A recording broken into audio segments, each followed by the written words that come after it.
on va pas parler de ça. Je vais vous parler de ce qui s'est passé hier.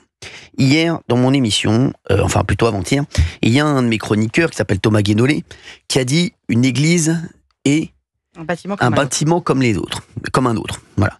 Forcément, ça m'a fait bondir, ça fait bondir énormément de personnes qui nous regardent. Et bien entendu, hier, je l'ai recadré fortement. Vous connaissez surtout que je déteste quand on s'attaque au lieu de culte, vous le savez.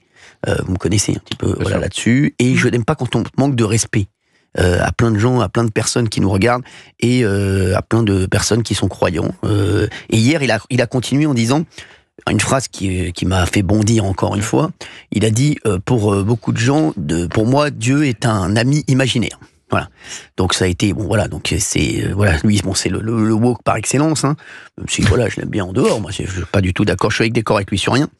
Mais derrière, il y a un monsieur, qui s'appelle Adrien Matou, journaliste, rédacteur en chef du service politique à Marianne Le Mag. Vous vous rendez compte, on donne des responsabilités à des gens comme ça, qui dit rappel entre la pensée de Cyril Hanouna, Gilles Verdez et celle des frères Kouachi, il n'y a qu'une différence de degré et pas de nature. Vous vous rendez compte ce qu'il dit, le gars, c'est quand même incroyable. Et lui, il s'est fait fracasser derrière, hein, bien entendu. Tous les gens, bien sûr, vous avez quoi dans la tête pour dire ce genre de conneries.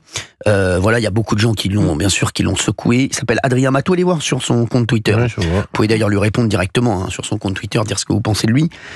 C'est absolument catastrophique de dire des choses comme ça.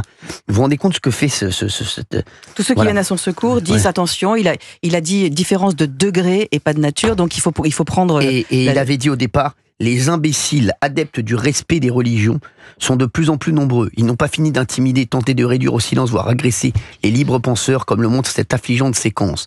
Donc il a remis la séquence. Mais l'imbécile, il traite donc les gens d'imbéciles, les adeptes du respect, les imbéciles adeptes du respect.